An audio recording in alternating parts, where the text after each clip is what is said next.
Hello, friends, and welcome to Mousterpiece Melodies, a podcast that's listening to the songs of Disney movies, past and present. I'm Josh Spiegel. And I'm Scott Renshaw. Thanks for joining us on this comprehensive and encyclopedic compendium of all things Disney music. Now playing, from 1964, Mary Poppins. And before we get into our discussion, thank you for listening. No matter how you're checking us out, we hope you like what you're hearing. And if you are, we'd appreciate it if you could rate and review Mousterpiece Melodies on iTunes, Spotify, or whatever app you're using to listen. That's right. Let everyone know how much you love the show and tell your friends to do the same. You can follow me on Blue Sky at Scott Renshaw, and you can read my film criticism at cityweekly.net. And you can follow me on Blue Sky at Mousterpiece and email me at mousterpiececinema@gmail.com with any comments, questions, or opinions you'd like to share. All right, now that all the housekeeping is out of the way, let's get into our discussion. The songs of Mary Poppins, an original creation, like Ricky Rouse or Mottled Muck. I'm sure you know that reference, and before this episode's over, we're going to have to talk about that episode of The Simpsons, because I will tell you, I rewatched it this morning. We're recording this on October 16th. I rewatched it earlier today in preparation for our discussion of the actual film, Mary Poppins, the 1964 classic directed by Robert Stevenson, starring Julie Andrews, Dick Van Dyke, David Tomlinson, Glynis Johns, and many more.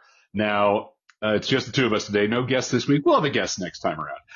And I will tell you that I forget, Scott, did we do a revisited episode on Mary Poppins once you joined the show? The old show, I mean.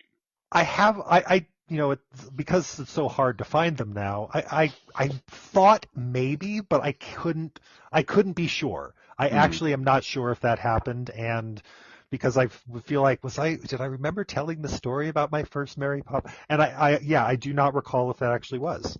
Well, now I must know what that story is, since we should note that neither of us was alive when the movie was released in August of 1964. So what is your Mary Poppins story? What's your recollection of seeing it as a kid? So I had to look up a little bit just to remember the date, but I mean, the broadcast premiere, and this was even before VHS was really a thing, was kind of a big deal. And for some reason I associated or just assumed it must have been on A Wonderful World of Disney. And yet it wasn't. I just looked just to be sure. The broadcast premiere was in December of 1981. So I would have been oldish. I would have been a teenager. And but my mom it's like, got to sit down, and we're all going to sit down and watch Mary Poppins. But I looked it up. It was actually on CBS for some reason. It was sort of part of their holiday programming, along with the, Charlie Brown Christmas and, all those things that it would show. So I remember sitting down to watch, but it was and of course, as things were that were as long as Mary Poppins is with having commercials, it was over 2 nights. So you had to devote 2 nights to sitting down to watch Mary Poppins on a broadcast television premiere in 1981. It's hard to believe that was ever the case. But then again, that was also the time when some VHS, if the movies were too long, you have to have 2 tapes. Mary Poppins is not that long of a film. It is about 2 hours and 20 minutes. So, I mean, aside from your TV viewing, and I should note, I just did a quick Google search. I don't think we did a revisited episode on Mary Poppins. I can't even find any Google existence, like, pulling it from the Wayback Machine. So, I mean, aside from that, I mean, so I just want to make sure. So are you saying, though, that when it was on TV, would that have been your first real experience seeing it? Yes. Wow. So, I mean, then I guess here's the question. If from that teenage experience, that teenage recollection, or tweenage, that recollection, you would have been a little older at that time than either Jane or Michael Banks are when they are visited by the practically perfect nanny Mary Poppins in 1910 London. Did Mary Poppins have the charm for you that she, as a character in the film, has for kids a little younger than you would have been at the time? I mean, it's hard to recall specifically. I suspect that this was like anything at that age, it's like, we're going to sit down as a family and do this, and you're going to sort of cross your arms and go, okay, fine, show me. And, this was sort of that middle ground where I was more interested in going to see stuff like, The Black Hole than I was in, in seeing something that was, the sort of old school Disney type stuff. And so I suspect that I was not impressed. I suspect that I was like, oh, there's some fun, silly stuff, but I'm also, a little bit too cool for school for this kind of thing at that age. And it probably wasn't until some older subsequent viewings that I realized what a bunch of bangers this collection of songs is. I was going to say, I obviously don't know at the moment. You listening, you already know how long this episode's going to be, but it might be long because there are 16 different songs in this film. This is now, as we'll discuss, a few of them are essentially reprises. They are not officially reprises, but there's a few songs here that are very much in the same vein as earlier songs, down to it essentially being sung by the same person, even if it just has a slightly different name. But that said, 16 songs, that's no slouching. Those are songs, of course, composed and written by Richard M. and Robert B. Sherman, the Sherman Brothers, who, if you have any awareness of the Disney theme parks, you know the Sherman Brothers music from It's a Great Big Beautiful Tomorrow to It's a Small World and everything in between. But this, of course... It's Tiki Room. Yes. I'll tell you, by the way, I don't remember off the top of my head the last time I'd rewatched this film before I watched it for this episode. You mentioned the Tiki Room. I was thinking about the Tiki Room right at the very end of the movie. For a very specific reason with a very specific, I guess we'd call it a character. It's not supposed to be a character, but it is. It's talking to her at the end of the movie. Yes. And with David Tomlinson's voice. But anyway, so... I guess overall, so you kind of answered a question I was going to ask you, which is, at what point did you realize that you were obviously wrong? There various things. I mean, there were the CD compilations that came out. There was the Disney a Legacy in Song that came out in 1992. I believe it would have been 92. And sort of listening to, and that was one that really had just the the hits, so to speak. It had Supercalifragilistic, it had Chim Chim Cheree, and it had, it had Feed the Birds. I don't even think it had Jolly Holiday and of course Spoonful of Sugar. So, you just listening to those over and over again, you realize that the best of them are really among the best. And honestly, I've told this story enough times, and this is, one of the stories that appeared in my book when it was out almost 10 years ago now. But when I went to the 24-hour day that kicked off the 60th anniversary of Disneyland in 2015, and that was I don't know if I'm going to make it through this, but they were showing sing-along versions of Mary Poppins at the Opera House. And so this was right around, midnight on that, after having been already awake for nearly 24 hours. And I was, just sitting down in there and came out of it just with tears rolling down my face of how glorious this experience was. And so that's kind of a defining experience now for me realizing what a masterpiece this thing is being there at that time in that environment. I do remember. I remember those tweets. Because that was pre-pandemic, obviously. Yes. I forget. Was that would have been 2015? Yeah. 2015. Wow. I do remember. May of 2015. That, I remember being very envious of you when that happened. But also, even at age 30 to 31, I don't know that I would have been able to last that long as you did. I made it to about 2:30. I did not make it the full, it opened at, 6 a.m. or 5 a.m. or whatever the heck it did at that time. But I made it right. Closer, more than I thought I would. That's pretty impressive. That's no slouching right there.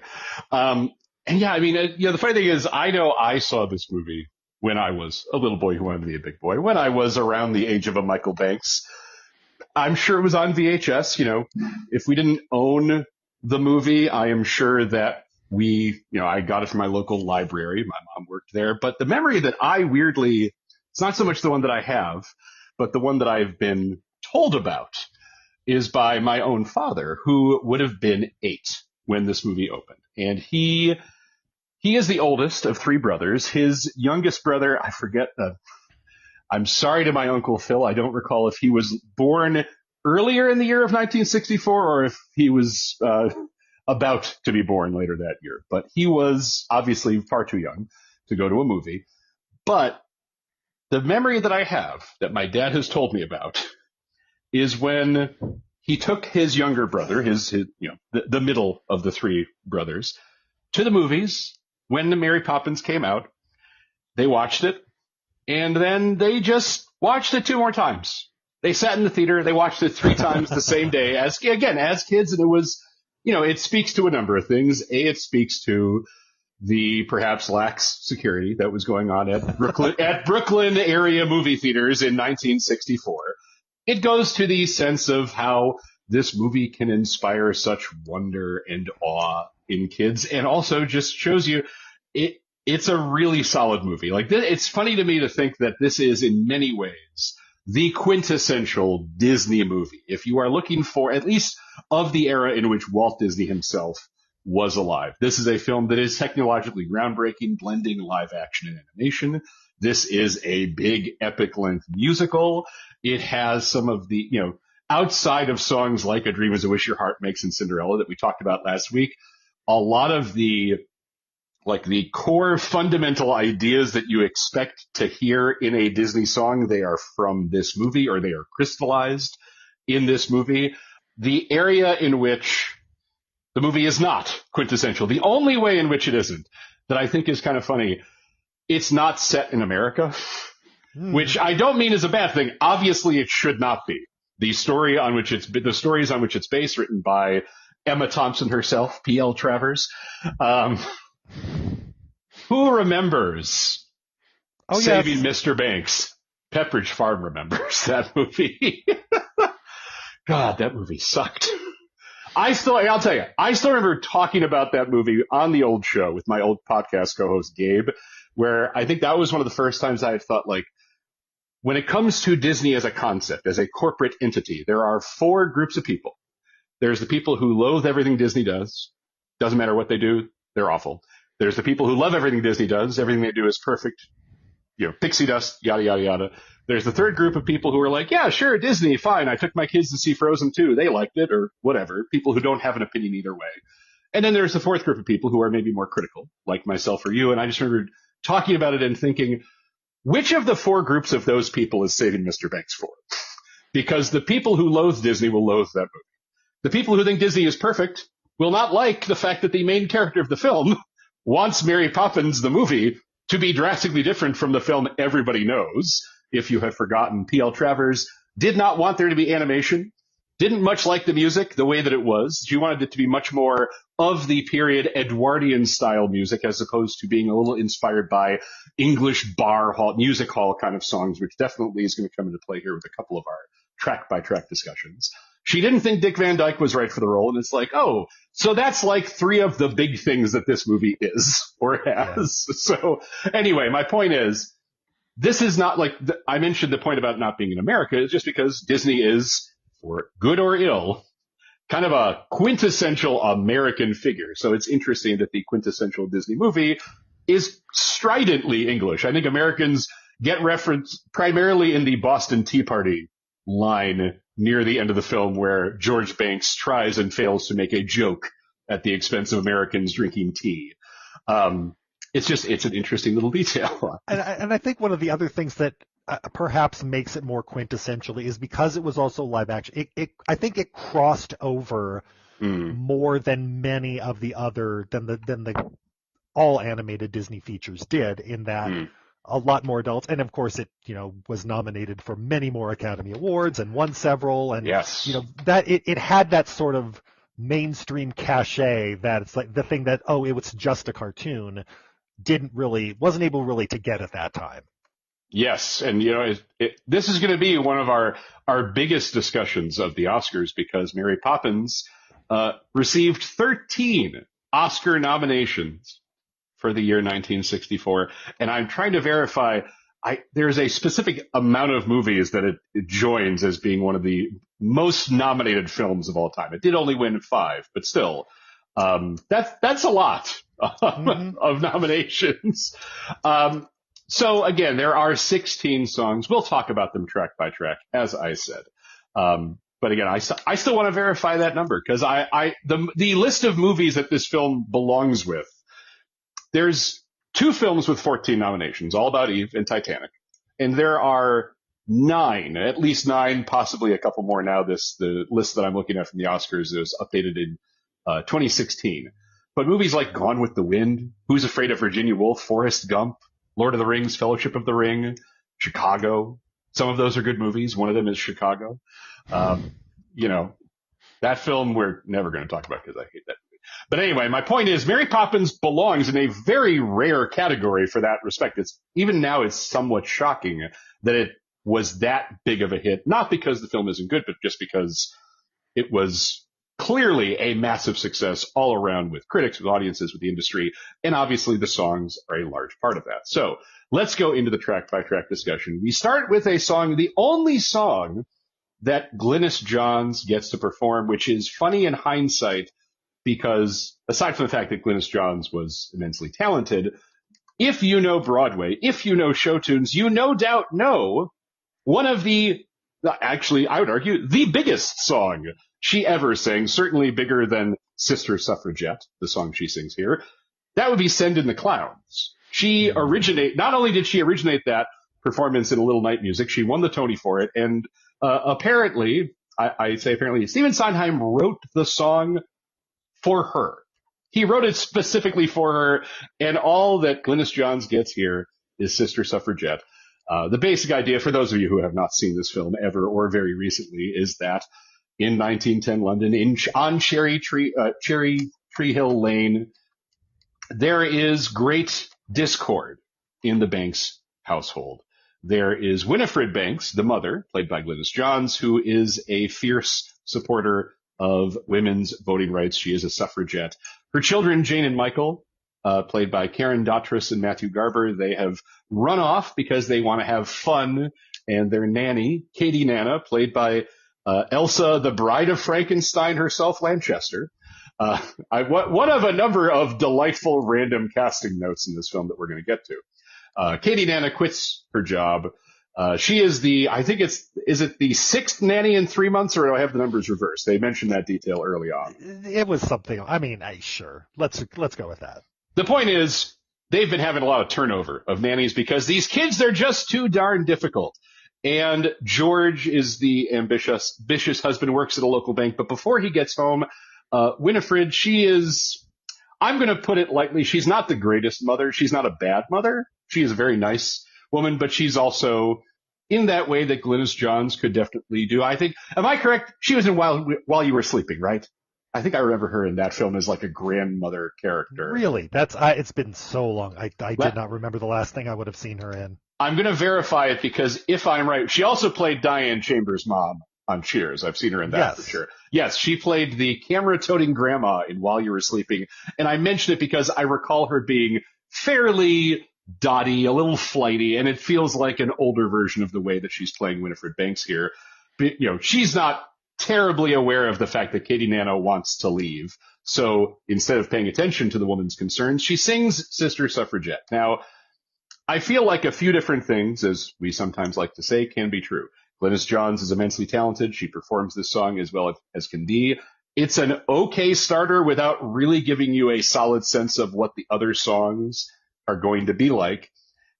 And also, even this time, I'm not 100% sure I love the way that Winifred Banks is portrayed, not by the performance as much as by the script, because I can't decide if the movie is pro or against a woman fighting for voting rights like this, because there's I feel like, and maybe you'll disagree with me, and you're welcome to, I feel like there's some implication, especially by the end of I'm not going to care about being a suffragette anymore. She uses her sash as on the kite that they fly in the final scene. And it just feels like, in the same way that George Banks has flaws that are easy to resolve in terms of what they are and how he should fix them, it feels like there's this subtle undertone with her of oh, she's so silly.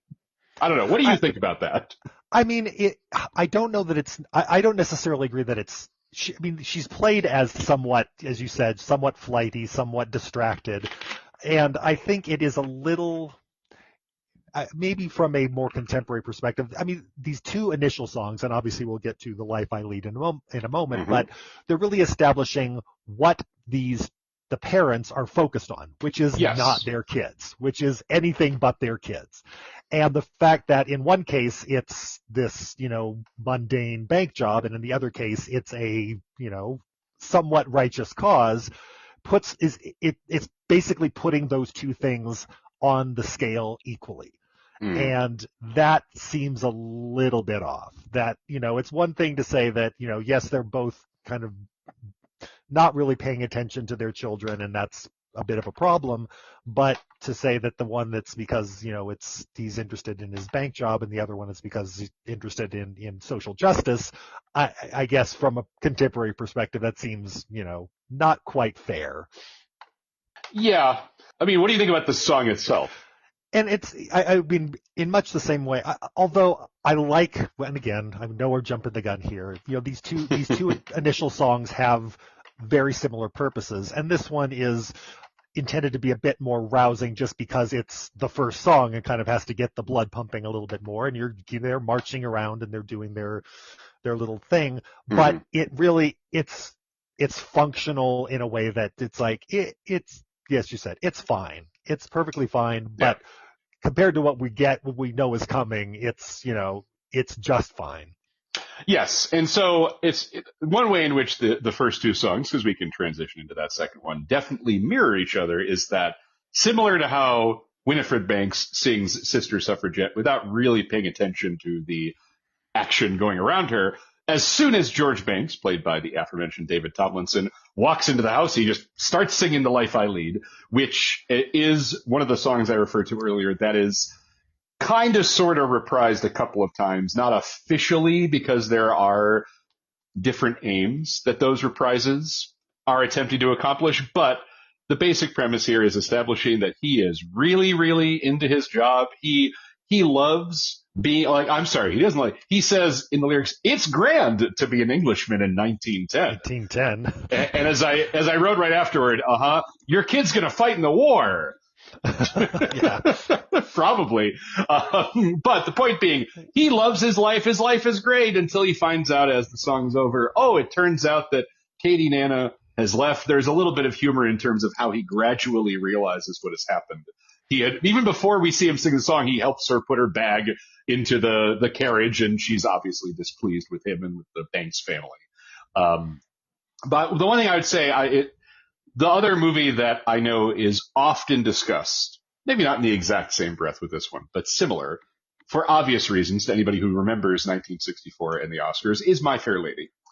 A film that Julie Andrews could have been part of had Jack Warner of Warner Brothers not said, I don't know who you are, you're not famous enough, we're going to get Audrey Hepburn instead. And that, the movie is fine, but it didn't really work out in terms of the Oscars. I mention it because David Tomlinson, I don't know why I always forget, it's like he's doing a very good version of the speak singing style that Rex Harrison is heavily associated with, specifically in My Fair Lady. What do you think about this one? I mean, it's more enjoyable. I actually, and I can't wait to get to talking about A Man Has Dreams and that version, which is such an amazing sequence. I love that whole bit so much. And it's probably the fact that this sets that up, that with the benefit of hindsight, this sort of, statement of purpose for who he is and what is important to him. And it's all very, the proper life and making sure that the children are, do what they're supposed to do, and out of sight, out of mind, and speak unless spoken to kind of situation. It's an enjoyable song primarily for the use to which it's put, and again is a bit of a step up from Sister Suffragette in providing a little bit of a bounce to the step. And considering it's doing a lot of narrative, it's like, it's telling us it has to tell us exactly what year it is and tell us what his job is, and it's all of these things it's doing are very functional, and it kind of, there's a tradition of this kind of song not working when it's sort of its main job is to provide plot points or things that are important. And I think that this is just an indication of how effective the Shermans were at writing songs, is they can do something like this that has that function and is still catchy and fun and enjoyable to listen to. Exactly. Yeah. And I do agree that probably this is not the best version of that song. as you mentioned, one of the final songs utilizes the same structure, but is definitely, it's kind of the falling action. If you want to look at, there's 3 acts to David Tomlinson's character here. They're all represented by 3 different songs in a way. After that song, he, of course, wants to get a new nanny, and he decides to take matters into his own hand. He is going to call the local paper, and he's going to put his job posting in. But that's when the aforementioned Jane and Michael show up. Jane and Michael, by the way, 2 kids who seem perfectly well behaved in general. One of the funniest details of this movie that I don't even know if it's entirely intentional is, these kids aren't that bad. Like they're not perfect children, but they're probably much more well-adjusted considering how ineffective and inattentive their parents are. But anyway, so they come down, they say, well, we would like to help you with this. And so they sing a song. I should note, really the only song, they kind of sort of sing in Chim Chim Cheree, which we'll get to later, but they do not have a lot of songs here. This is really their biggest one. It's called The Perfect Nanny, in which they describe what they're looking for in a nanny. And, the composition and the lyrics are all in that kind of kids say the darndest things, very cute, not really funny, but like cute, and it's meant to put a smile on your face. But as I said it, and I'm not going to give them too much grief here, put it this way, there's a reason the kids don't sing a lot in this movie. And, again, I'm not saying it like I could bust out like Julie Andrews here and sing amazingly well, but on the one hand, it's weird that the kids don't sing a lot, and on the other hand, you hear their voices here. I'm glad they didn't try to have somebody else dub it over, but also, there are reasons. What do you think? This is by far the least interesting one to me because this is something that I guess didn't have to be a song. It really didn't. There's nothing about it that's interesting. From a composition standpoint, it's that da da da da da da da. It's which again is appropriate, and there's a lot of what the Shermans do musically here that is just amazing in terms of providing the right melody, the right beat, the right for the purpose of the song. It's just they're brilliant at doing this, but this isn't interesting. They could have used these same little ideas for what they're looking for and not had it be a song, and I don't think I would miss it at all if it weren't there. It's funny you say that because there is a song that I would say, the very last thing you said, I would not miss it if it wasn't there. There is one song in this film that I would absolutely say that about. We haven't talked about it yet, but we're going to get there soon. Anyway, before we get there, I also think it's interesting to note, I wrote it down in my notes, while we see Julie Andrews as Mary Poppins in the opening credits, we don't really see her for the first 25 minutes of this 2-hour and 20-minute movie, not a short film. It's interesting that there's not like actual build up to her character arriving per se. And if you're a first time viewer, it's not like, oh man, here she comes, Mary Poppins is on the way. But when you have that hindsight, it's like, it takes a little while for her to get there. But of course, she does arrive soon after the posting. First of all, after the version of the posting that the kids wrote is ripped up and unceremoniously thrown into the fireplace. The wind magically pulls it all together. Mary Poppins is able to, a la Doc Brown in Back to the Future, tape it all up together. And she uses the weather basically to get all the other very officious looking nannies who applied to George Banks's posting to be blown away with the wind. She arrives via umbrella, a very iconic image of her sailing through the air and landing on the front step. I will ask the question that nobody has ever seemed to ask. I don't believe that the 2018 sequel that doesn't actually exist, Mary Poppins Returns, answers this. What do we think Mary Poppins did on those second Tuesdays off? What do you think she did on those days? Well, she's got clouds to hang out on. I'd do that too. She's got to recharge the magic basically on those days. Sure. If I could just sit up there on a cloud for a little while, I'd probably hang out there, but. So after she basically talks herself into getting hired by George Banks. He's very flustered by her very quickly. There's all these different images that I think anybody who knows this movie well immediately recalls. The image of Julie Andrews sliding up the staircase, the carpet bag that is endlessly deep, even though it looks as if it is a normal carpet bag from the outside. Like the TARDIS, it's bigger on the inside. And that's really, I just realized she's kind of like the Doctor Who of this movie. Mary Poppins is the Doctor Who of this movie. If you don't know Doctor Who, folks, you should watch it. It's a good show. Anyway, my point is we get to her first big song, one of the most iconic Disney songs of all time, A Spoonful of Sugar. And what I think is worth pointing out, at least in my opinion, if you just look at the lyrics of this song, I think it could be really easy for this song to have gone the wrong way in terms of feeling too sugary, too saccharine, a little too sweet. I think it also speaks to something that we will talk about, at least on my side, when we discuss covers later, which is there are definitely lots of covers of a lot of these big songs. And I tell you, if it wasn't Julie Andrews singing these songs, they don't work quite as well, in my opinion. It's not that this song is not well written or is not tuneful. It's a really great beat. Really, like, there's some clever lyrics here. Not saying there aren't. But I think so much of the reason why, for example, she won the Academy Award is because of how she deftly performs songs like this. There's just enough cleverness. There's enough slyness. And unlike Dick Van Dyke, who is playing to the back row of heaven in every, and I don't mean that as a bad thing, but he is playing as big as possible, and Julie Andrews is in no way, shape, or form doing that. And I think that is a huge part of what makes songs like this work. Musical sequences like this work so well. What do you think?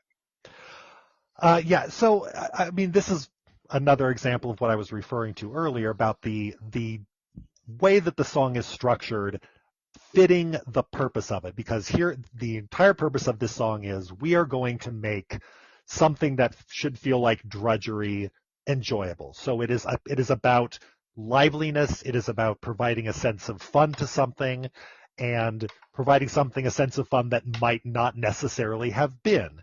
And so, and you talk about, of course, the performance, and I think most of the Julie Andrews songs, and obviously most of the songs are the Julie Andrews songs, work so much better because of the way she performs them. And that even though I think there are some interesting covers, and obviously we will talk about those as well, I think that what she does with this is provide that sense of fun that is necessary. And obviously the sequence itself provides a lot of that. And this is one of, a lot of the stuff of this era, it's always fun to look at the credits and spot a lot of the Imagineering, you see Claude Coates' name and you see, a lot of names like that. It's like, oh, special effects for the nursery sequence, Xavier Atencio. Yep.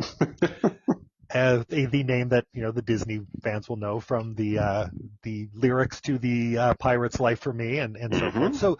So there's a lot of this stuff that it's the entirety of the sequence, even though the song is great. And again, I've listened to this one and a few of the others that were on that, a Legacy and Song compilation from the early 90s more than others.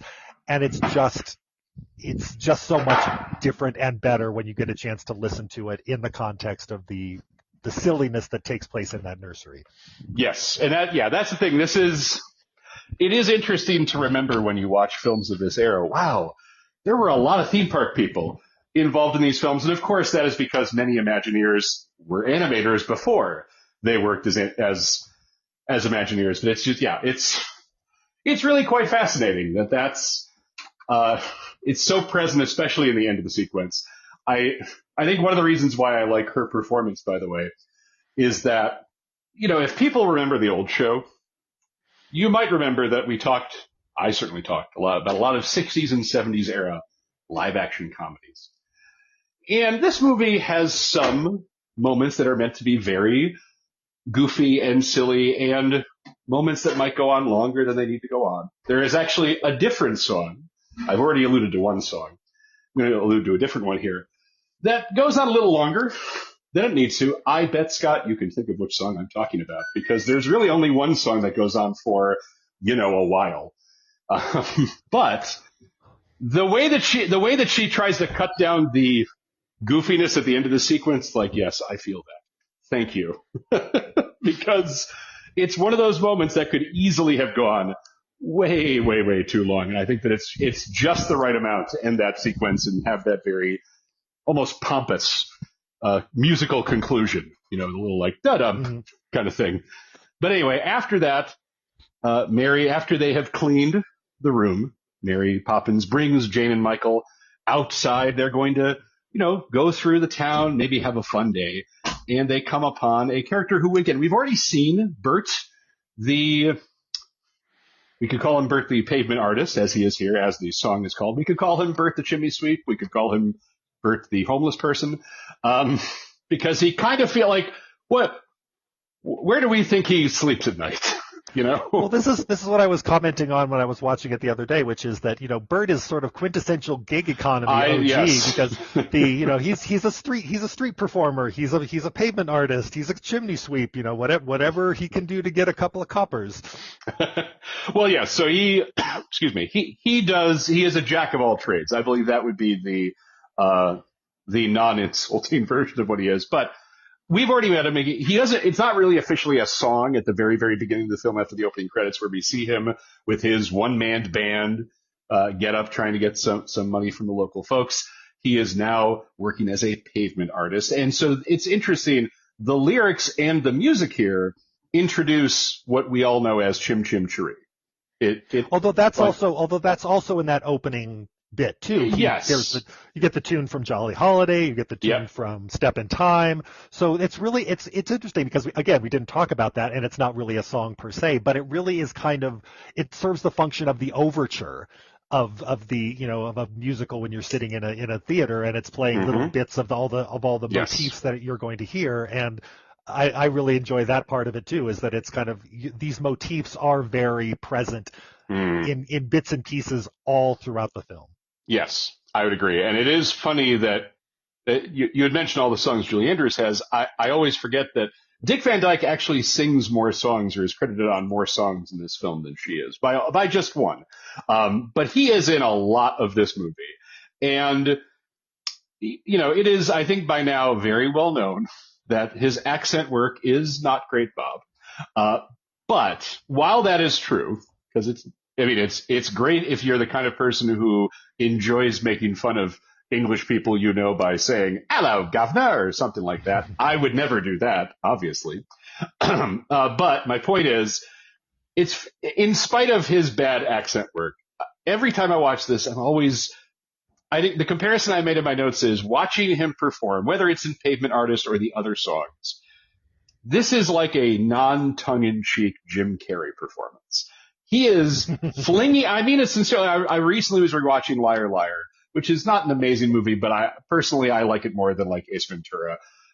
Again, not great, but it's a little bit more my cup of tea. And even in that movie, which is ostensibly meant to be set in the real world before its magical premise, he is just contorting every inch of his body. He is flinging himself around. And the same is true of Dick Van Dyke here.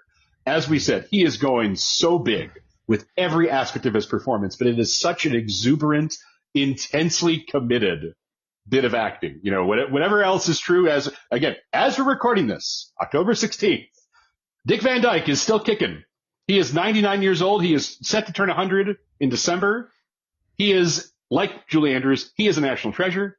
He is one of the greats. He is untouchable. He is perfect here, almost in spite of or because of the bad accent work in this. And I think it's true even in a lesser, quote unquote, lesser song like Pavement Artist that is not maybe going to be the one you think of automatically, but it's the kind of thing where you just think, man, somebody else playing this character, and it might have really flopped. He just gets the right balance of it, I think that's fair. It's like you may have had to make a choice. It's like, do you want someone who's just going to go hard, from start to finish, and be just and you already referred to the idea of the music hall. It's like, this is Benny Hill. It's like it's that sort of that, I can roll my eyes to the back row, and it's okay because that's the style that you're actually evoking here, and I think that that's perfectly fine.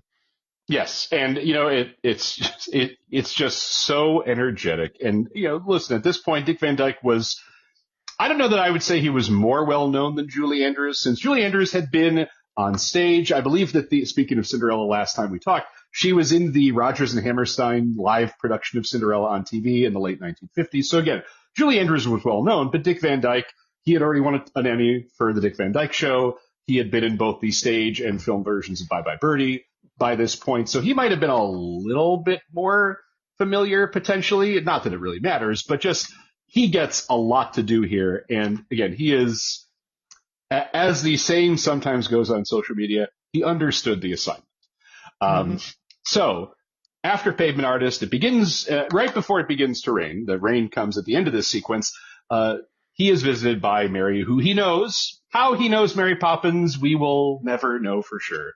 As we learn in the next song, which begins the animated sequence of Mary Poppins, when Jane and Michael and Mary and Bert all go into one of his paintings of a beautiful English countryside on a lovely summer day. They ride around on some carousel horses. He dances with some penguins.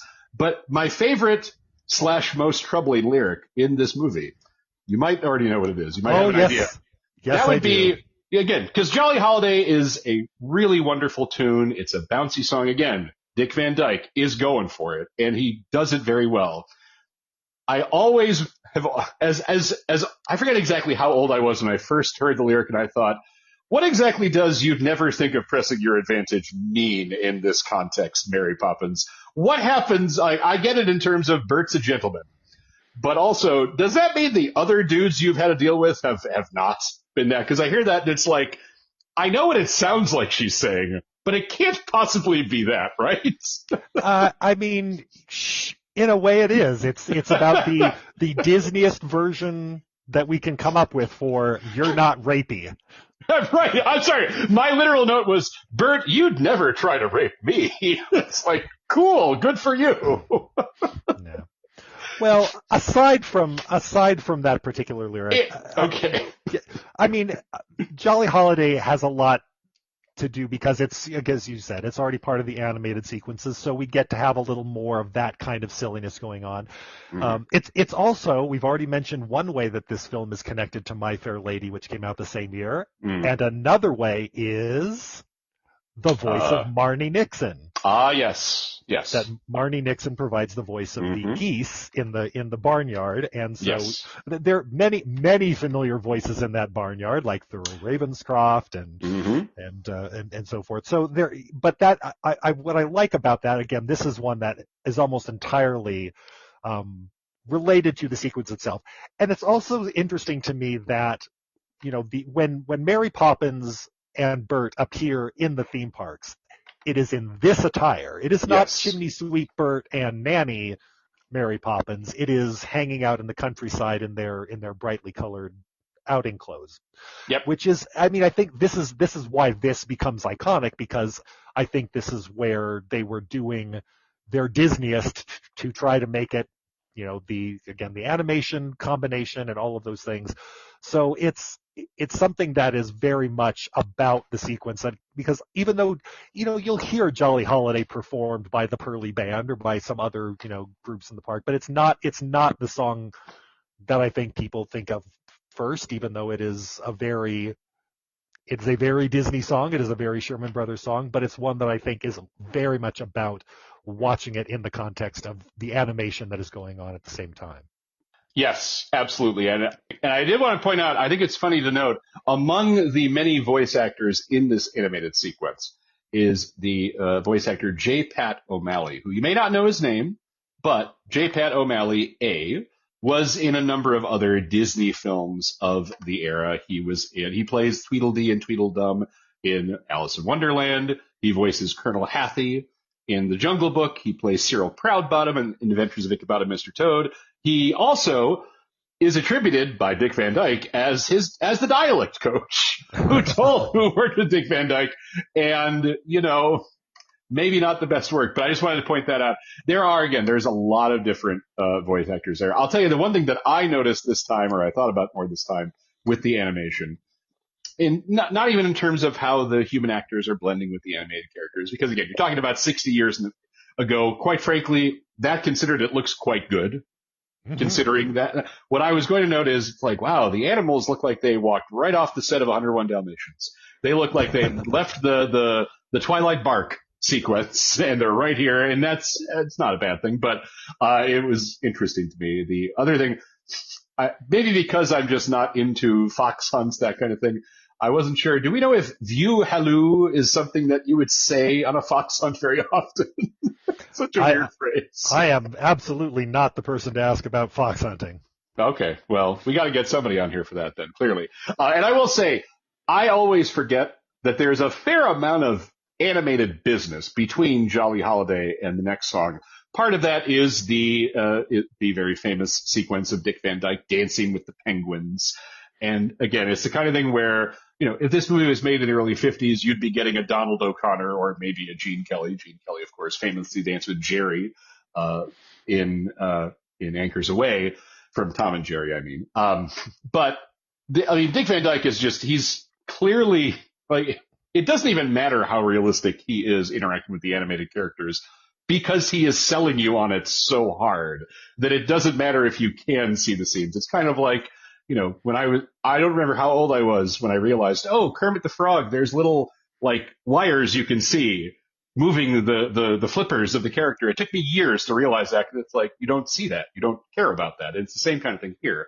And then after that penguin dancing and the fox hunting sequence, we get to Supercalifragilisticexpialidocious, a song that, as I noted, a very British music hall style song. Very, fast paced patter song, pretty nonsensical, but such a great tune. And again, both Dick Van Dyke and Julie Andrews are just diving right into it. Again, you talk about, you hear sometimes the phrase about actors who phone it in or actors who, movies like, I think about the Ocean's movies where you often hear, well, the actors look like they're having fun, which may not be the same as the actors look like they're trying or that they're attempting to really make you believe the characters they're playing.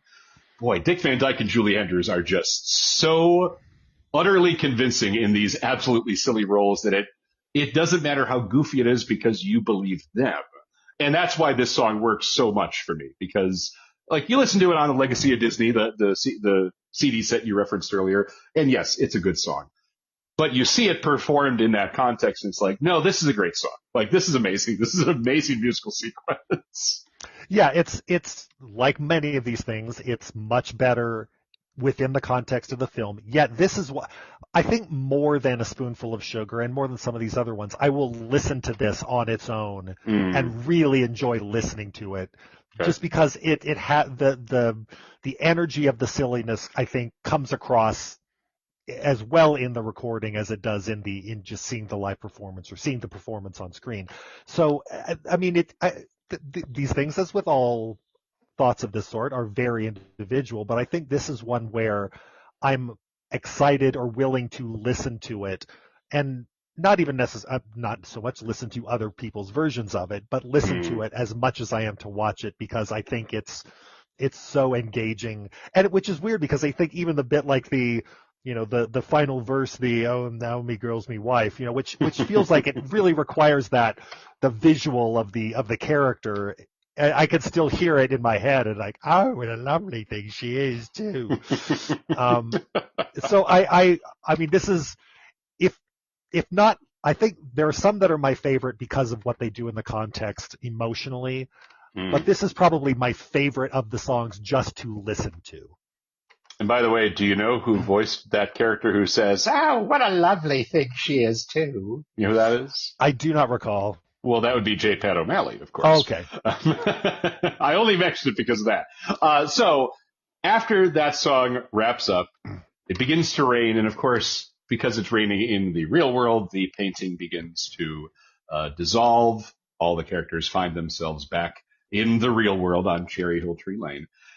Mary brings Jane and Michael back to the Banks residence after such a busy day. They're obviously tired, but she needs to sing them a lullaby to stay awake instead of to fall asleep. The song is, of course, Stay Awake.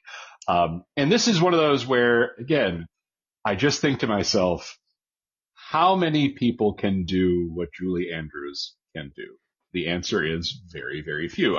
We have not talked about it in the context of this podcast, but I will certainly say it to anybody who hears it. I think I may have referenced it when we had Louis Peitzman on earlier this year, when he was revealing his now ongoing Chasing Amy Adams podcast. Very good podcast people should listen to. And I had mentioned there, I was like, I don't care who knows it, Amy Adams should have won the Oscar for Enchanted.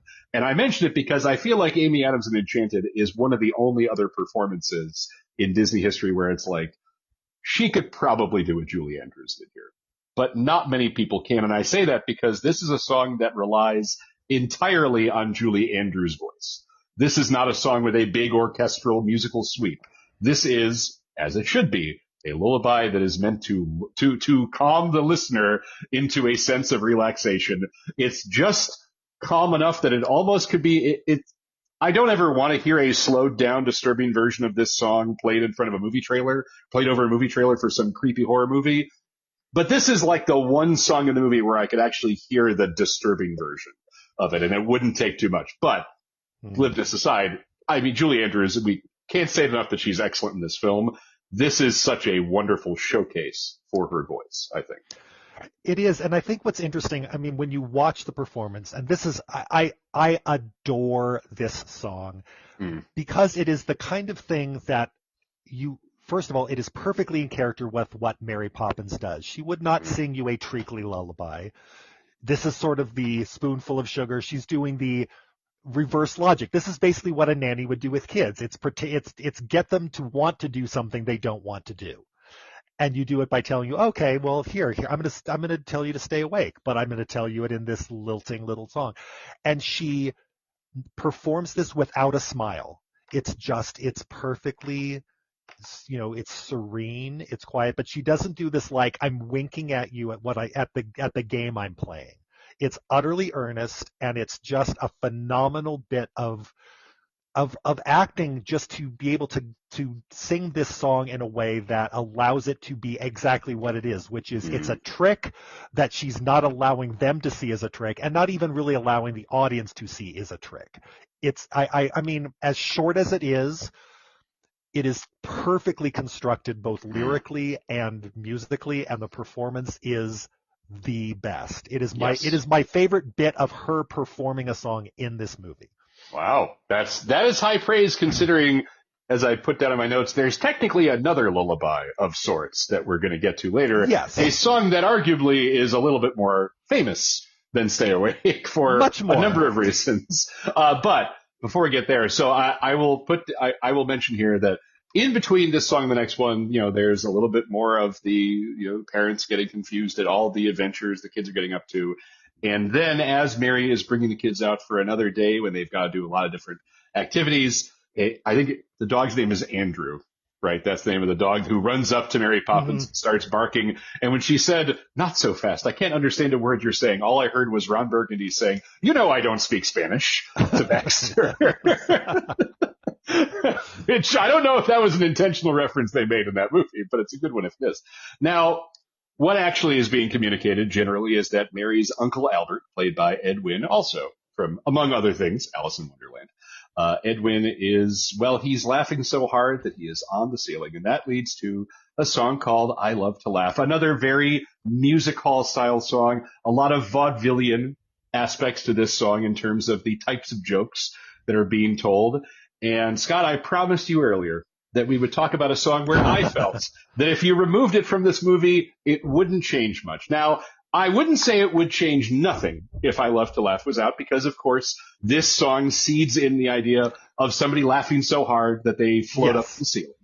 I get that does come back into play later in this film.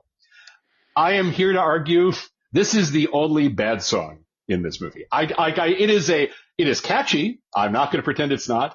I get what it is. I'm literally reading from my notes. I get what it is. I get what it's doing. I don't like it. And it's not that I don't think Ed Wynn is charming, although now that I think about it, if people remember my very vociferous dislike of a specific twist in Wreck-It Ralph, maybe my dislike of that twist stems from not loving Ed Wynn in this movie. And if you don't know what the reference is, Google Wreck-It Ralph and Ed Wynn. You'll know what that's about. My point, though, is I get what this song is doing. This is the one where even Dick Van Dyke's performance, I'm like, okay, tone it down just a skosh, please. It's just, for me, I get it. I just don't like it. I don't know that this is actually the one. This is the one where I would have understood your reference to the fact that it goes on too long. Oh, interesting.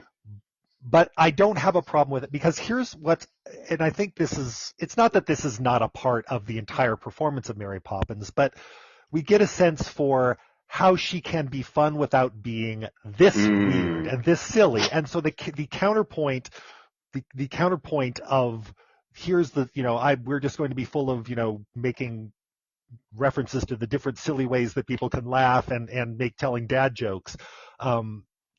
It probably could have been done in a more concise fashion, but I don't have any problem with the song in its place, or really the song as a whole. It's just the entire sequence is too long. That is my only gripe with it. I like the song.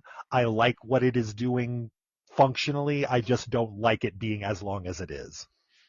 It's interesting that you cannot think of another song in the back half of this movie that might go much, much, much longer. But you're referring to something where the sequence goes longer. The song does not go longer. That's a different thing. Well, that depends on how you define the length of the song. Does. Because if you go by the track listing, I'm right and you're not. But anyway, we'll get to that discussion later. We'll have to walk in time for that one, I suppose. Mm-hmm. Anyway, so I think also one of the reasons why this song has always felt a little iffier to me, even before, again, we talk about movies that don't exist like Mary Poppins Returns. As I recall, doesn't Meryl Streep do the Ed Wynn equivalent in that movie? Isn't there a song with her? Yes. Okay. And I do recall strongly disliking that song. But my point here is, I forget if it's true in the sequel. Uncle Albert does not show up in any capacity in any other part of this movie. The notion of laughing so hard you go to the ceiling does come back. But without that reference, there's basic like that in the joke about the wooden leg, which keys into that same character floating up to the ceiling. Mm-hmm. That's it, right? I'm not forgetting any other references to the sequel. And that's what it is to me. It's like, there's really not there's something, but there's not a ton. And I could argue that you could figure out a different way to have the laughing idea built in without the song. But anyway. It could be Bert. It could be Bert himself that is being the one who's having a little laughing fit. Yes, exactly. But that said, so after I Love to Laugh, I do, but not in this case. They go back home, and this is when George Banks begins to lose his patience truly with Mary Poppins. He is threatening to fire Mary, and she very calmly is able to fluster him again and make him think that he should bring the kids with him to the Fidelity Fiduciary Bank the following day.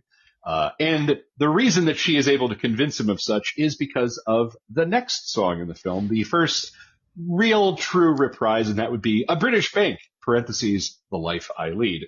The big difference here is that Julie Andrews joins David Tomlinson in singing this song, essentially steering it away from all of his very, very English complaining and huffing and puffing.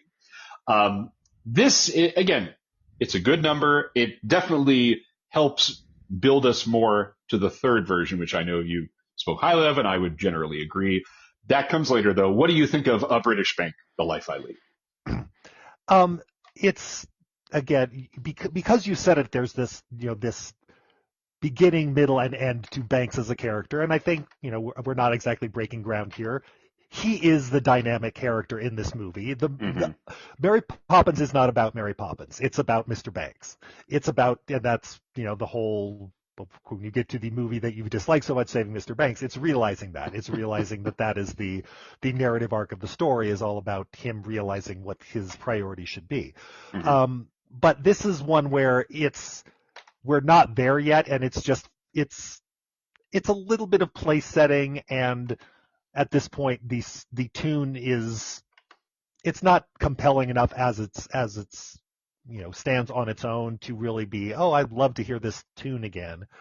So I'm just like, okay, we're setting up the next phase of his character, and I'm waiting for the next song.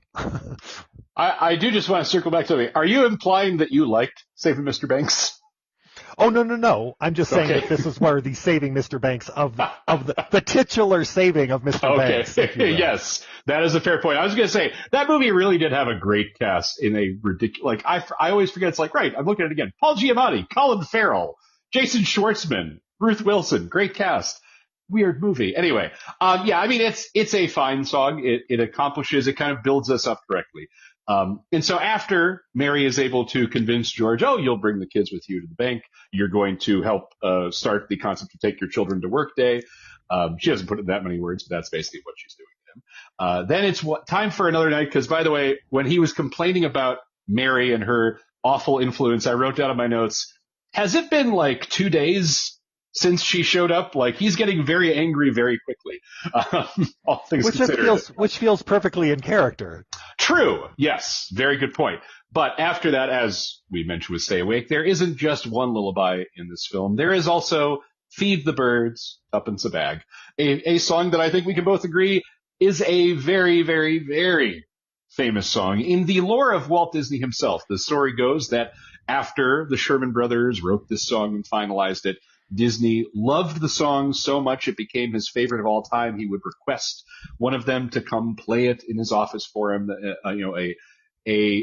It's a very careful song, I think, because here too is a song that could very easily become treacly and overdone and overly sweet.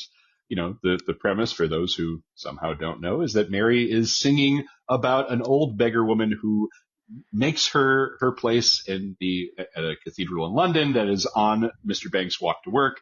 And she is, of course, feeding all the pigeons, both the live action ones and the animated ones, because I somehow always forget that there is a little bit of animation.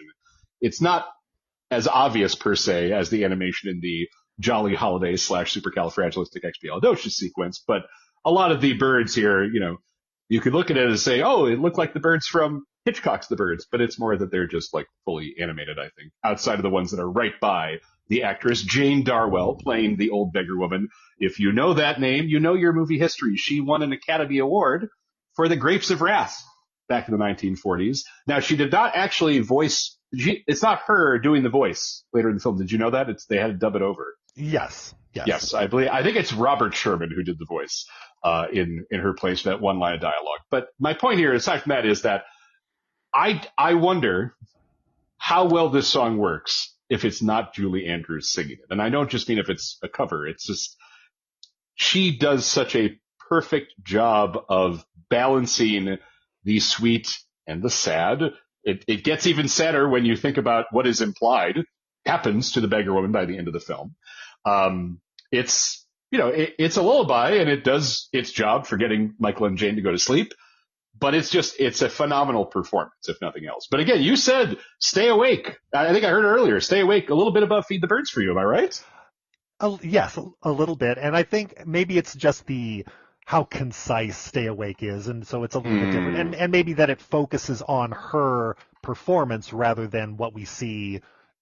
Seeing the beggar woman and seeing the birds, that's, we're hearing the voice, but we're not really seeing Mary herself. So I think that's really it's not really about the vocal performance. It's about the physical performance for Stay Awake. And I do love this song. It's one that's another one that I really can enjoy listening to, but it's really, when you really kind of think about the whole concept of what this is, there's a lot of, we're bringing these, upper middle class children into some class consciousness. Yes. Basically. Yes. It's basically, how about instead of sticking your tuppence in a bank, that you maybe give it to someone who will die without it. It's just, it's a very, and it's a very subtle and restrained way of doing it, but it's, yes. Mary is introducing these kids to a world that they do not know. And in a lot of ways, it's really kind of interesting if you dig into it. Like, yes, we're going to hang out with the lower classes, and we're going to dance their dances and sing their songs and see the world from the position that they see it. And it's kind of nifty. So, but anyway, that aside, I just think it is a charming song. The only reason I give Stay Awake a little bit is because I just love Mary, the physical performance of Mary in that scene as a little bit more. No, that makes sense. And certainly it is true that Feed the Birds definitely relies more on the orchestral sweep of it. It's not just we're seeing the image in the little snow globe, but you're getting this, almost bombastic version of the chorus in musical form versus just hearing it sung. But anyway, so after that, the next morning, George Banks brings the kids to Fidelity Fiduciary Bank, where they encounter a lot of money-grubbing old men. And by the way, talking about it's impressive how the movie subtly includes that class consciousness. It's also kind of nice how we get to see a bank being depicted as so predatory in this sequence. Fidelity Fiduciary Bank, which is a group song of sorts, including a sprightly old fellow as Mr. Dawes Sr. I can't quite place him. No, of course, that would be Dick Van Dyke. And I will say, if there is any aspect of Dick Van Dyke's dual performance that goes a little too big, I would say it is his performance in Fidelity Fiduciary Bank. The basic premise of the song is that Michael has brought tuppence with him because he wants to feed the birds. He wants to give it to the old bird woman. But George Banks wants it to be put into the bank, be invested, and excuse me, and all of these old men, much older than David Tomlinson, as well as David Tomlinson and Dick Van Dyke, sing this song. It's just basically a long version of "Give Us Your Money, Kid," and it ends. I mean, we'll talk about what happens after it ends. This is a fairly slight one to me as well. What do you think? It is okay. I love this song out of proportion. Okay.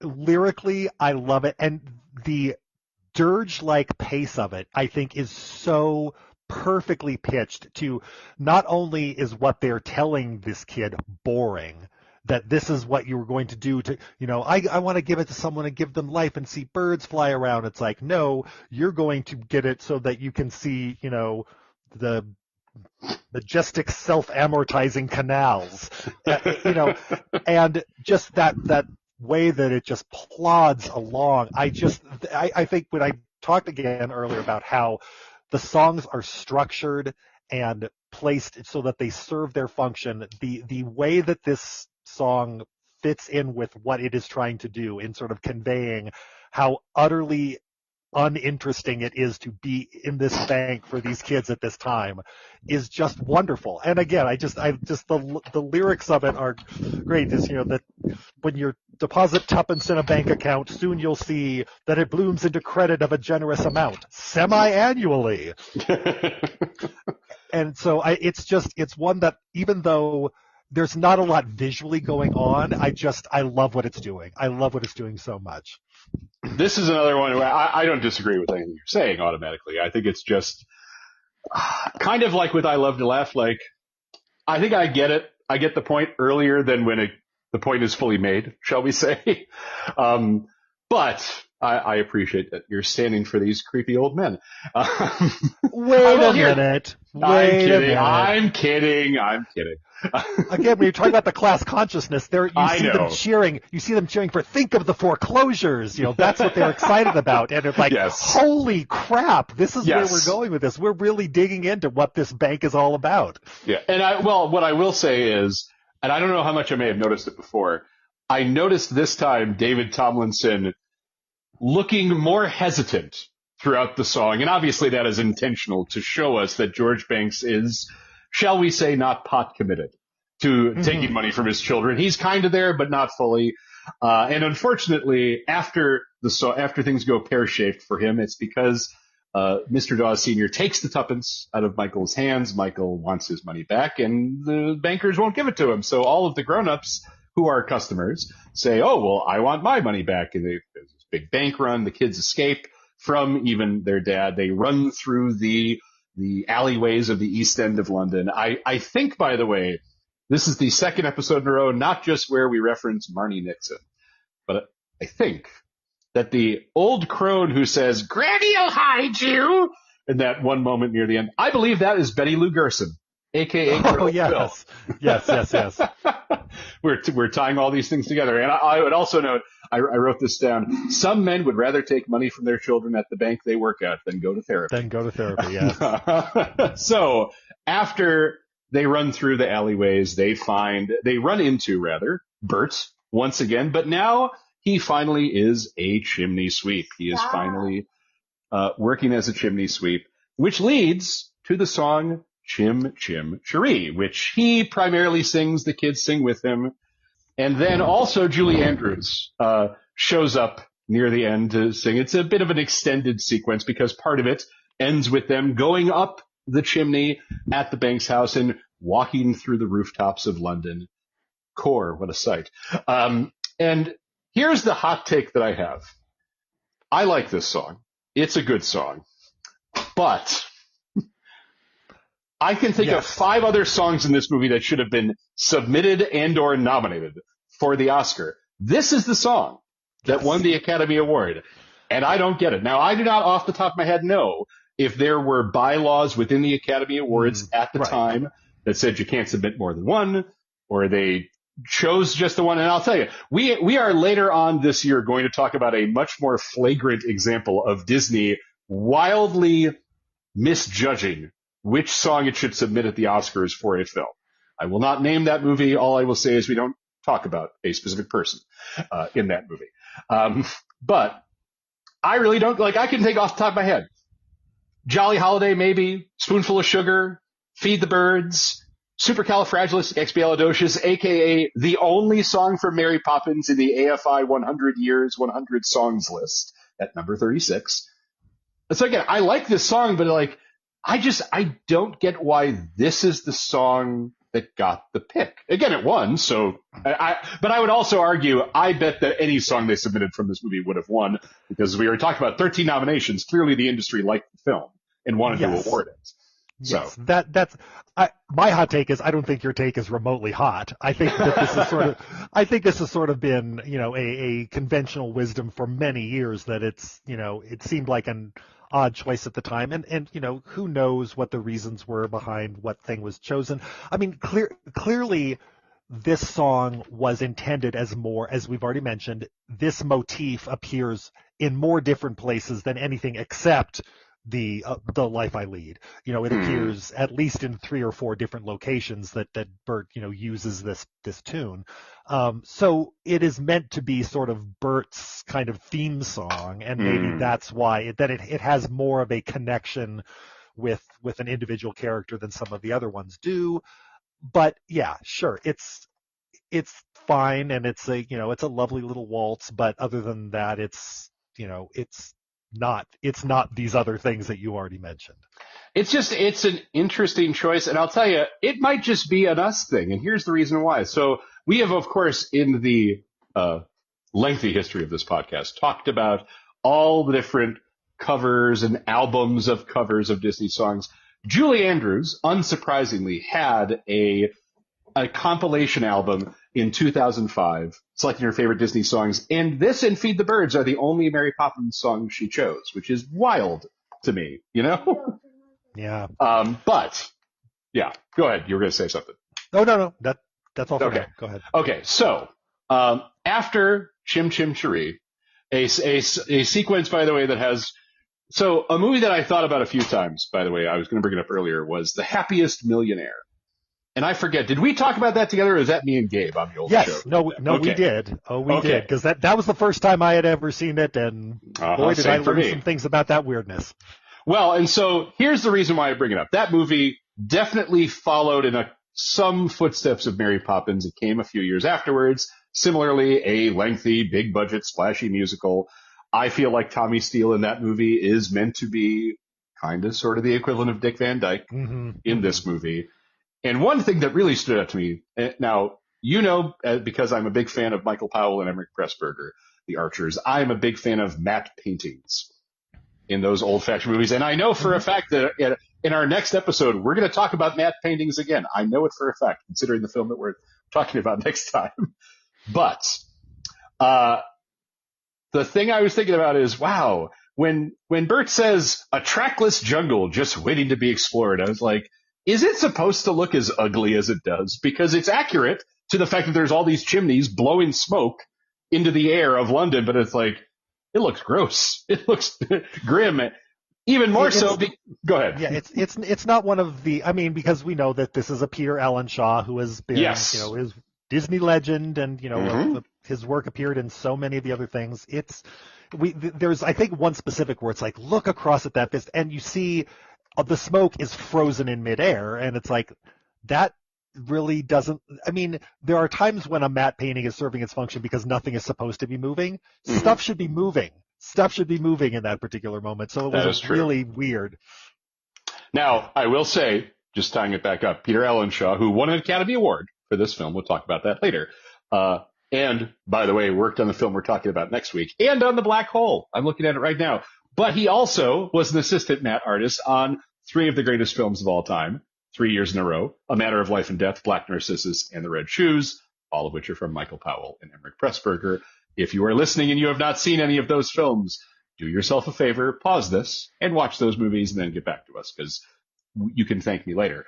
But anyway, so as they're going through this trackless jungle, which might be frozen in time, Bert and the others are joined by all of his chimney sweep friends for a song and dance sequence called Step in Time. And if you didn't already know, this is the song I was referring to when I was talking about a song, a musical sequence, we'll say, that absolutely 100% could have been shorter. Now you might be saying, well, what do you mean, Josh? How long could this sequence have been? Well, according to the soundtrack listing, Step in Time comes in at a whopping 8 minutes and 42 seconds. I'm pretty sure Freebird is shorter than Step in Time.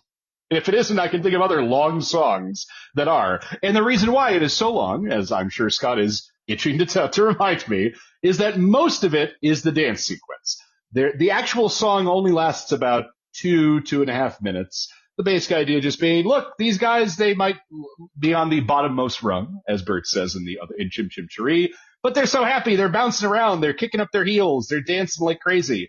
And I get it. I got it after 4 minutes. I get it after 6 minutes. I definitely get it after 8 minutes and 42 seconds. And I will also note before I pass it to you, this is a great example of 60s era musical filmmaking, because certain films like, West Side Story in 1961, I think about the Music Man movie I like very much, but also has extended dance sequences. Now, in those cases, it makes sense. In West Side Story, it makes perfect sense because it is a film as much about dance as it is about singing. Mary Poppins may not be an original film per se, but it was not based on a musical. It was not based on a stage show people had expectations for. This did not need to be 8 minutes and 42 seconds, is my short version. What do you think of Step in Time? It has grown on me, and and I say this like a fungus. No. Okay. I say this while acknowledging that the aforementioned Mary Poppins experience I had at Disneyland was one where, as tired as I was, this was the place where I nodded off. That's just, I'm going to say it because it was going to happen somewhere, and this was the place where it was going to happen. That said, it is, I think I've grown in my appreciation, not just for cinematic dance sequences, which was not always a thing that it was probably not an unusual thing to be a young person going, oh, get back to the story, get on with it. But I think the more that dance sequences of later years didn't allow you to actually see dancers dance. And so you can actually see how athletic and how impressive the physicality of this performance is. And they're using steps, and they're going up ramps, and they're going down across, obviously they're not really, precariously balanced on a rooftop, but, they're using little narrower strips to go around. And so I really enjoy the dance sequence. The song is a nothing burger. The song is basically, 4 words repeated over and over and over and over and over and over and over and over again. So once the song itself is done, I really enjoy the actual dance sequence. I just don't really, for all I care, there didn't have to be a song in there at all with lyrics. Just give me their little bit of, and again, maybe, is it a little bit too long? It was long enough that I could fall asleep in it during the, one of the experiences of a lifetime. That said, it's just still, I enjoy the dance. Yeah, didn't have to be. I actually thought it was long. I mean, the song may register as longer. I actually thought if you're including into the dance sequence when they're actually still dancing around in the Banks home, we're going into 11 or 12 minutes. Yeah. Yeah. I would. Yeah. Go ahead. Finish your point. So I just think that there's a difference for me in thinking about Step in Time as a song with lyrics and Step in Time as a sequence. I actually like the majority of Step in Time as a dance sequence, if not all of it, and don't like Step in Time the song at all. See, and I would argue that they are interchangeable. They are inextricably tied to each other. And here is why I would say that. I agree about the lyrics being very repetitive, because they are. And the music is a little bit different once we get to the full-on dance sequence. I just don't know that I feel like the actual dancing is so drastically unique throughout the 6 or so minutes that it follows the lyrics, that it merits being that long. And I also just, if I was thinking about my favorite film of all time, I think it's yours as well, or one of yours, which is Singing in the Rain. Yes, A film that has plenty of dancing, but also Gene Kelly doing the Broadway ballet. It's not repeating itself for 14 minutes. Donald O'Connor doing Make 'Em Laugh is a tight 3.5 minutes, and that includes the dance sequence. And I realize people out there might be thinking, Josh, Singing in the Rain is in a different class than Mary Poppins, but I think in a lot of ways Mary Poppins is trying to be in a similar class as that kind of film. So again, I think if it was half as long, I'd be fine with it. But sadly, it's not. But anyway, after Step in Time ends, as you just alluded, in the Banks household, after everybody has come down to earth, literally, and George has had a very rough day because this is the end of that work day that began with Michael and Jane at the bank. And after everybody leaves, he demands that Mary explain herself, and she says it is both a very funny line, and I could also, being now old enough, understand why George Banks is very frustrated when he hears her say, I never explain anything. But then he gets a phone call from Mr. Dawes Jr., played by Arthur Mallet, and Mr. Dawes Sr. Clearly he is being called to the office to be let go for his behavior that day. And before he makes his way, before he takes the true walk of shame, it's not the modern walk of shame that you might think of, but it's a different one. He sings the final iteration of The Life I Lead. This one is called A Man Has Dreams. And this time he is joined by Dick Van Dyke as Bert. Bert is getting his chimney sweep gear back together when George Banks enters the sitting area and begins, he's balancing a lot of different things in his head. He is, of course, being very self-involved, as Bert politely but sarcastically points out, like, she made you take an outing with your own children? It's like, yes, what a horrible thing that is.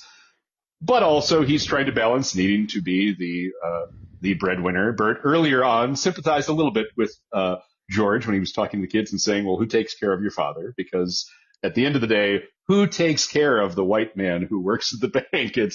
Somebody's got to support him. But I mean, I'll let you go first. What did you think about this when you've already spoken a little bit about how much you enjoyed this sequence?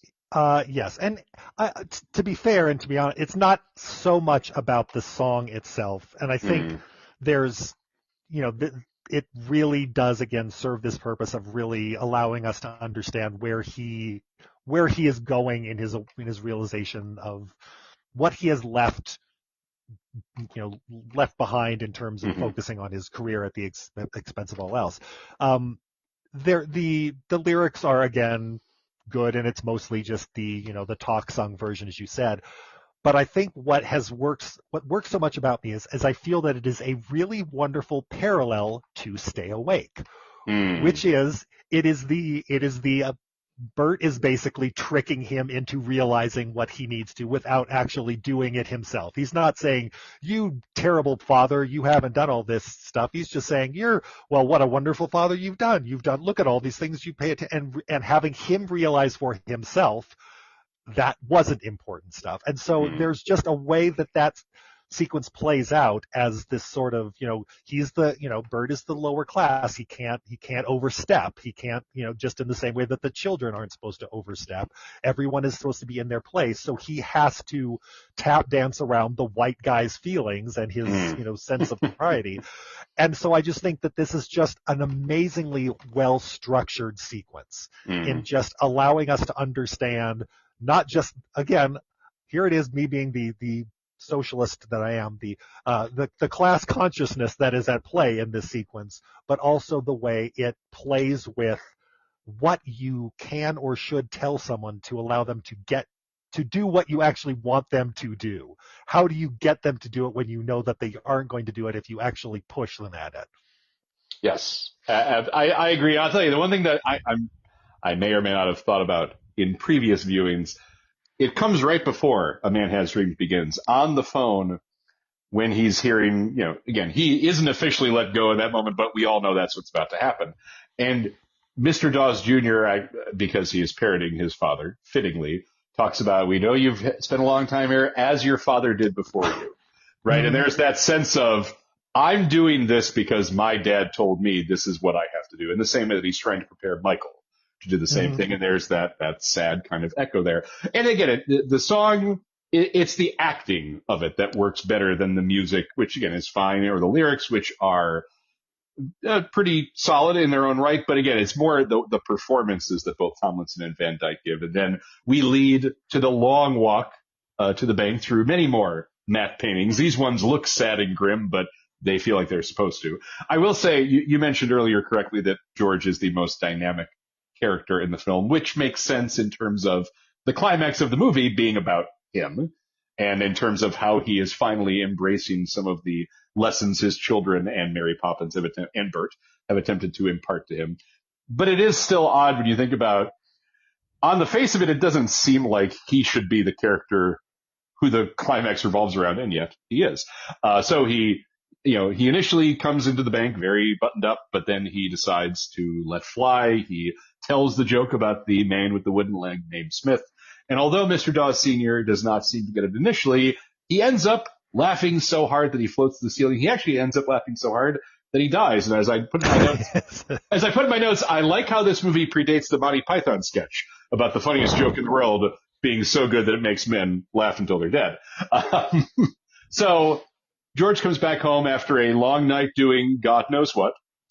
We never actually know what he does that night, but he comes back. Mary Poppins has realized, of course, that while things are a little hectic, everybody in the Banks family is finally in the right place. So it's time for her to leave. There's a little bit of sadness, but she heads out. As she does so, George and Winifred lead their kids into the park to, well, let's go fly a kite. That's the final song of the movie. It is the closing thing. And it's a bouncy number. It's very well done. There's a little bit of sadness in it, I think, because as we find out, don't worry, kids, Dad now has a bigger, more important job at the bank, and Mom is likely not going to fight as much for suffrage anymore. So everything's great. Kidding aside, I do like the song. Yeah. I do like it. Go ahead. I mean, I go to pieces every time this song falls. And I've seen, I don't know if you've had a chance to see the stage version before. I have not. So it has a few additions. We haven't even talked about the fact that the Shermans wrote 30 songs for this movie, for the ones that they ended up using, and some of them, versions of them ended up in the stage musical. I mean, people who are familiar with Practically Perfect as a song know that only exists in the stage version. But when this song plays and, you sort of get a sing-along version of this in a theater, I just fall to pieces. And it's just that realization that you've had. I mean, what's interesting is that this movie, in a lot of ways, predates a very long tradition of the fantasy Dad Learns What Really Matters movies. Yep. And the late 80s through the 90s were filled with these movies. Every single, you already talked about Jim Carrey. There's a Jim Carrey version of this. Hook. Hook is one I would think of. Yeah. Yes, Hook is one. There's the Jingle All the Way with Arnold Schwarzenegger. There was a long tradition of this, and this was sort of the ground zero of sorts for this kind of. But it does it so well, and this song as sort of again, I know I'm a broken record about this, but the way it's structured, the way that the escalation of the is, you're flying a kite. It's just the music itself is lifting you up into the air with it. And it is such a perfect musical summation of where we are emotionally and just carrying you up into the atmosphere. And I'm very few things. We've already talked many times over the years about how the Beauty and the Beast ballroom sequence does it. This does it to me. I cry every single time. Yeah. And again, I can't deny that it's an immensely effective closing song. The starting songs may not be amazing, but it absolutely closes very well. To the point where, as I said earlier, this could have easily been the Academy Award nominated song, and yet it was not. And speaking of the Academy Awards, I did want to acknowledge very briefly. So this was a film that netted 13 Oscars. It was not nominations, not actually 13 Oscars. It was nominated for 13, including Best Picture and Best Director, both of which it lost to My Fair Lady. I would argue, I'm looking at the other nominees, which include Beckett, Zorba the Greek, and the film that I would argue probably could have won both, although I get why it didn't, and that would be Dr. Strangelove, or How I Learned to Stop Worrying and Love the Bomb. Stanley Kubrick got nominated for Best Director, didn't win for that. I'll say it is interesting to me because as some people might know, including you, that 14 is the amount of nominations. That's the highest amount of nominations any film has ever received. Partly because there's only so many nominations any film can receive. You know, only categories can be nominated in. It is interesting to me that Dick Van Dyke did not get nominated for the Oscar for this film. I'm not saying I think he should have won automatically. I feel like if it had been Best Actor, it would have, Rex Harrison wins and probably would have won no matter what. Peter Ustinov, from Robin Hood won, for Topkapi for supporting actor. It's interesting though that Dick Van Dyke did not get a nomination. It's interesting primarily because, if you follow the Academy Awards for any period of time, you know that a lot of the time when it says best whatever, it often means most whatever. Best editing often goes to what has the most editing, and best acting often goes to what seems to have the most. You are the most actor, and boy was Dick Van Dyke the most actor. Yes, he was. Yep. Excuse me. So Julie Andrews won for Best Actress, as we've already noted. And her fellow nominees included Debbie Reynolds, speaking of Singing in the Rain, from The Unsinkable Molly Brown, Sophia Loren from Marriage Italian Style, Anne Bancroft from a film called The Pumpkin Eater, and Kim Stanley from Seance on a Wet Afternoon. And not Audrey Hepburn.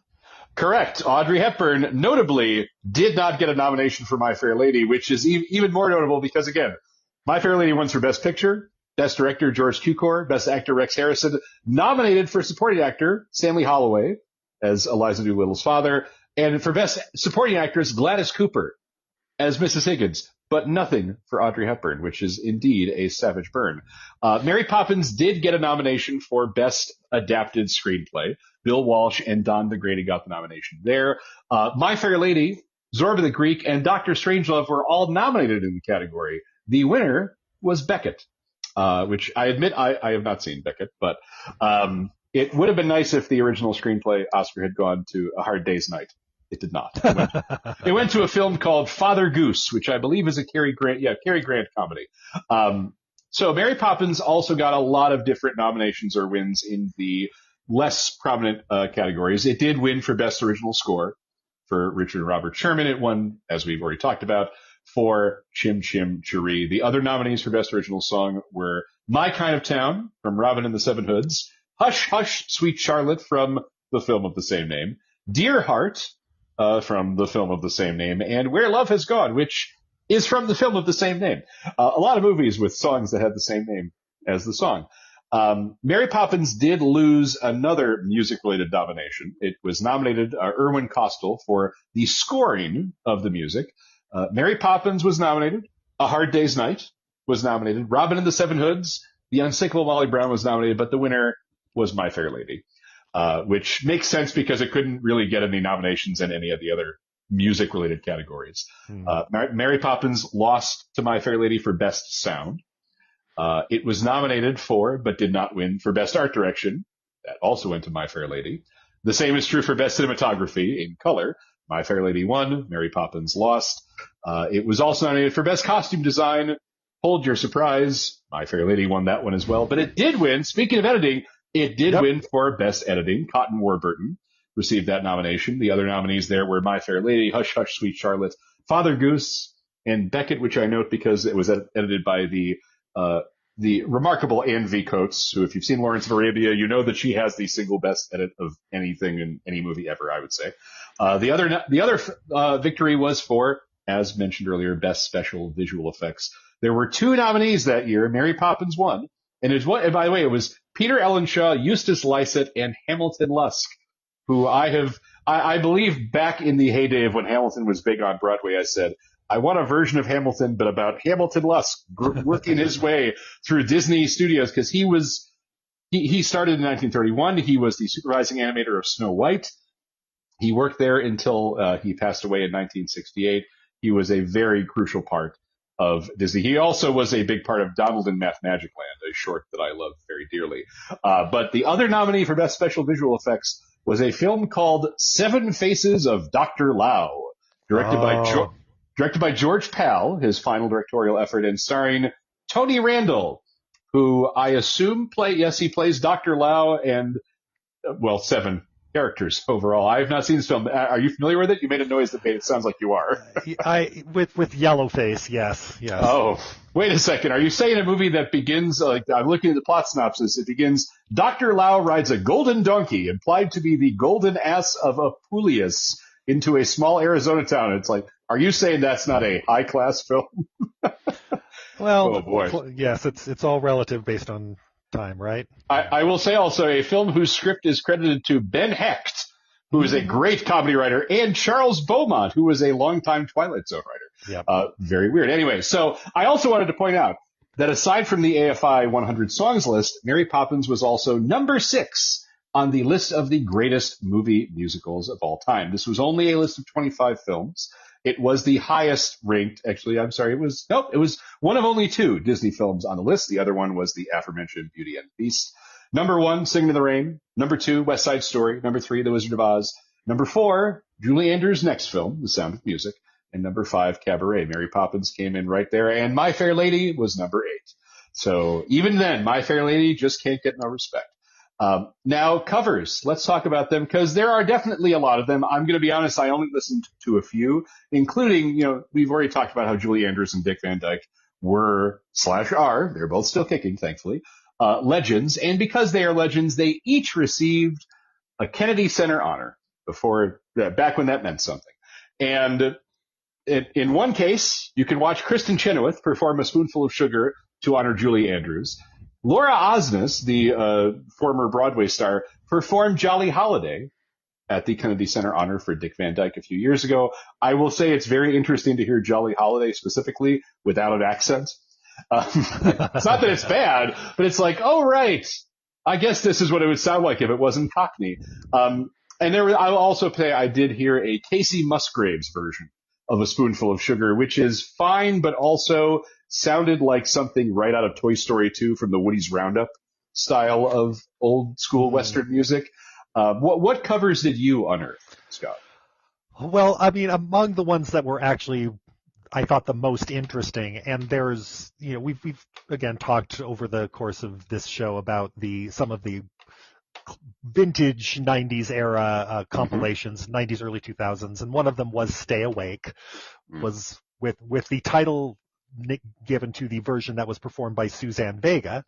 And Suzanne Vega's a cappella version of Stay Awake is really good. And now, for those who don't remember, Suzanne Vega, had a couple of minor, well, not even necessarily minor hits of the 80s and early 90s with Luca, the wonderful ballad about knowing that your next door neighbors were abusing their child, and Tom's Diner, which was an a cappella song that became a hit when it had some kind of dance music associated with it, but was originally done a cappella. So that is the wheelhouse for Suzanne Vega, and it's creepier, but it's really I like it quite a bit. And then the other kind of the best version, there's a sort of a punk version of Supercalifragilistic done by the Vandals, a Southern California band from the late 80s and early 90s that I think is a really fun version of that. But if you can, I think if you hear Supercalifragilistic in your head, you know how it would lend itself to a punk beat, and it's kind of fun to listen to it. But there's and this is how big, there's movies like this that you can tell how much of a footprint they had by how quickly they immediately had entire cover albums. So Louis Prima, who of course is King Louis from the Jungle Book, did an entire cover album of just the songs from Mary Poppins. And the Duke Ellington Orchestra did an entire cover album. And the Duke Ellington, so these are almost entire, the Duke Ellington versions are instrumentals, and they're really cool instrumental versions of the Mary Poppins songs. So that allows for you not to have to do an apples to apples comparison from a vocal performance of the lyric standpoint. So I think that's a really interesting one. But I would also, just because I know about it, now everyone else has to, Mickey Dolenz of the Monkees version of Chim Chim Cheree might be one of the most appalling things I have ever had to put in my ears. All right, then. Well, I'll have to listen to that later because it sounds great. Yes. And so, this movie's legacy, by the way, is immense. You mentioned the stage show, which I have not ever seen. Not that I don't want to, because I'll be honest with you, when I rewatched the film as I just did, it's like, how did this not get turned into a Broadway show way earlier? And I'm sure part of it was P.L. Travers. Her reaction to the film is well known to be not very positive. It might have been a rights issue because this movie was tailor-made to be a Broadway show. As you said, there are so many songs that aren't in the movie that could have been leveraged. There are 16 songs in the film. It's a massive movie. So it's not surprising that it became a Broadway show. It surprises me that it took that long. But the legacy of this movie is massive. By the way, I did want to note before I shift to that, I mentioned that this was nominated for Best Costume Design but lost. It's not just that it was nominated for Best Costume Design. The costume designer in question was Tony Walton, a.k.a. the first Mr. Julie Andrews. Before she was married to Blake Edwards, she was married to Tony Walton for about a decade. And he did eventually win an Oscar for production design on All That Jazz. And he also won Tony Awards for shows like Pippin and the 90s revival of Guys and Dolls, which is excellent. And speaking of Disney, features Nathan Lane. But yeah, the legacy of this movie, there is the sequel, which I make my jokes. It's a film that we talked about on the show. And the way that I would put it is the way I'm sure I put it back in 2018. One of the only opening lines of a review I've ever been proud of, in spite of it being very nasty, is my opening line for the review of Into the Woods, where I said that we as a society need to rise up and stop Rob Marshall from directing a movie ever again. And the fact that we didn't, and the fact that that movie exists is proof of how badly we failed. It's a terrible film. But it doesn't surprise me that they made that. The piece of legacy that I really do want to emphasize, though, is something I alluded to Scott about before we started officially recording. And that, of course, would be an episode of The Simpsons from season 8 called Simpson Califragilisticexpialidocious. It is a full-length episode parody of Mary Poppins with a character called Sherry Bobbins. What I think is funny is apparently they were going to cast Julie Andrews. They were going to have her, but the actress who played Sherry Bobbins, Maggie Roswell, who was on, I forget if she was the original voice of Milhouse before. I think she recently passed away. I'm going to verify that before we finish recording. I don't want to get it wrong. Because again, Maggie Roswell is still alive. I'm sorry, Maggie, but she was actually one of the original. She was the original voice for Helen Lovejoy, Maude Flanders, Luann Van Houten, so not Milhouse, but Milhouse's mom. And again, they heard her and it was like, no, we want to have her play this character instead. I assume you are familiar with this episode of the show. Oh yes, it falls well within the wheelhouse of my peak Simpsons viewing. Yes. It is one of, I rewatched it again this morning. It is one of the great episodes, as much because the song parodies, I think there are 5 of them. They're very good at sounding very much like the songs in this film without actually copying them, but they're very close. There's so many random lines from this episode that I think I remembered in spite of myself. The thing with Groundskeeper Willie doing the one-man band with I'm a Maniac from Flashdance, replete with the dumping the water on himself at the end of the song. There's Bart saying, Sherry Bobbins with you every day is Guy Fawkes Day, which is one of those lines of dialogue I definitely did not get at age 12 going on 13. And also I recently referenced it on Blue Sky. The episode opens with a Krusty comedy classic, which is defined by the letters KKK. And as Krusty says, KKK, that's not good. Oh, it's a great episode. And of course, it's even in Marvel. I'd forgotten to look it up today, right? In Guardians of the Galaxy Volume 2, there's the bit with Michael Rooker's character who says, I'm Mary Poppins, y'all. And, it's one of those movies that is about as iconic as you get. I mean, it's not going to blow anybody's mind to say that we both are fans of this film in general and the songs. Anything else you'd want to add to our discussion here before we wrap it up? Oh, we've been through it. We sure have. I'm ready to roll. Well, in that case, I think we can wrap it up. So, Scott, unlike before we started recording, I get to turn it to you instead of forgetting that it's my turn to talk. So, with that, it's time to turn down the volume on Mousterpiece Melodies. What's on the playlist for our next episode? Dick Tracy. And while you wait, make sure you subscribe to the show on iTunes, Spotify, or wherever you download your podcasts. And of course, we'd love for you to listen along, watch along, tell us what you think. Do you love the songs of Mary Poppins? Are you a true grouch, because even me, I can get grouchy. Mary Poppins is practically perfect in every way, you might say. It is a film and set of songs I love very much. But if you've got any comments, questions, or opinions you'd like to share, you can always reach me at mousterpiececinema@gmail.com. You can follow me on Blue Sky at Mousterpiece. As a reminder, I am now in the middle of my season-long coverage at Episodic Medium, a TV newsletter you can subscribe to at Ghost. I did it again. I'm going to do it every time, folks. I'm sorry. You got to subscribe. That's how I'll stop if you all subscribe.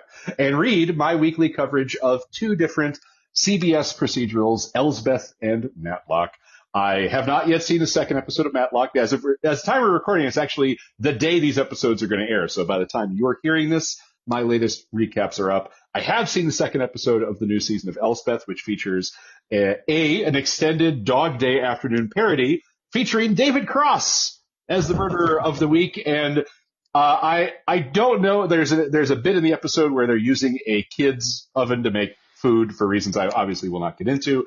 But I was just thinking, is that this episode's subtle reference to the cornball joke on Arrested Development with the thing that would burn everybody's hand every single time?